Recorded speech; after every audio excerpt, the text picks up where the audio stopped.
Hi friends, welcome to GKGM education YouTube channel. Telangana రాష్ట్ర ప్రభుత్వం నిరుద్యోగులకైతే శుభవార్తనైతే తెలియజేస్తుంది. సీఎం రేవంత్ రెడ్డి గారు మెగా డిఎస్సి పైన కీలక ఆదేశాలైతే జారీ చేయడం అయితే జరిగింది. మరి ఆయన చేసినటువంటి ఆ కీలక ప్రకటనలు ఏంటి అనేటటువంటి వివరాలను ఈ యొక్క వీడియోలో మనం తెలుసుకుందాం. మరి ఈ వీడియోని ఎక్కడ స్కిప్ చేయకుండా పూర్తిగా చూసి ఆ యొక్క వివరాలను తెలుసుకోండి.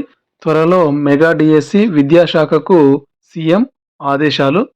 తెలంగాణలో పాలనా పగ్గాలు చేపట్టినటువంటి తర్వాత కొత్త ప్రభుత్వం ప్రజారంజక పాలన అందించడానికి కృషి చేస్తుంది. ఇందులో భాగంగానే ముఖ్యమంత్రి రేవంత్ రెడ్డి గారు అయితే ఈ శాఖలపై సమీక్షలు అయితే నిర్వహించారు. అయితే రాష్ట్రంలో ఉద్యోగాల నియామకం అంశంపై దృష్టి పెట్టారు. ఇందులో భాగంగానే అత్యంత కీలక అంశంగా ఉన్నటువంటి డిఎస్సిపై సంతృప్తికరమైన నిర్ణయం తీసుకోవడం జరిగింది.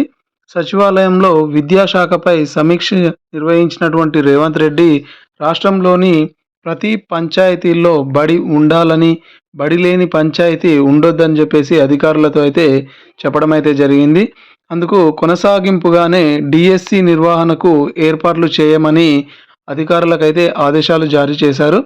అయితే అంతేకాకుండా రాష్ట్రంలోని ఉపాధ్యాయ పదోన్నతులు, ట్రాన్స్ఫర్స్ సమస్యలపై పరిష్కరించాలని చెప్పేసి ఉన్నతాధికారులకైతే ఆయనైతే ఆదేశించినట్టు తెలుస్తుంది. అయితే త్వరలోనే డిఎస్సి నిర్వహించేటటువంటి అవకాశం కూడా మనకు కనిపిస్తుంది. తెలంగాణలో విద్యా విధానంలో నెలకొన్నటువంటి సమస్యలపై రాష్ట్ర ముఖ్యమంత్రి రేవంత్ రెడ్డి దృష్టి సారించారు. ఇందులో భాగంగానే శనివారం సచివాలయంలో విద్యాశాఖపై సమీక్ష నిర్వహించి రాష్ట్రంలో ఉన్నటువంటి చిన్న గ్రామాలైన, మారుమూల తండాలైనా కూడా తప్పకుండా ఒక ప్రభుత్వ పాఠశాల ఉండాల్సిందే.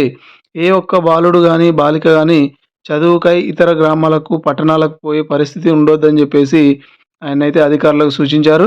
అయితే విద్యార్థులు లేరనే నెపంతో మూసివేసినటువంటి అన్ని పాఠశాలలను తెరిపించాలన్నారు.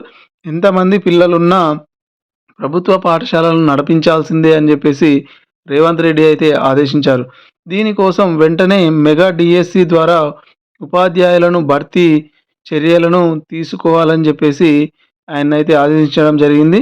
రాష్ట్రంలో ఉన్నటువంటి ఉపాధ్యాయ ఖాళీలను భర్తీ చేయడానికి డిఎస్సి నిర్వహించేందుకు తగు చర్యలు తీసుకోవాలని చెప్పేసి అయితే ఆయనైతే అధికారులను ఆదేశించడం జరిగింది.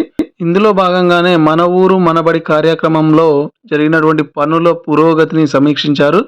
ఈ కార్యక్రమంలో ఇంకా మిగిలిపోయిన పనులన్నింటినీ పూర్తి చేసి రాష్ట్రంలోని అన్ని పాఠశాలలను ఉత్తమ పాఠశాలలుగా తీర్చిదిద్దాలన్నారు.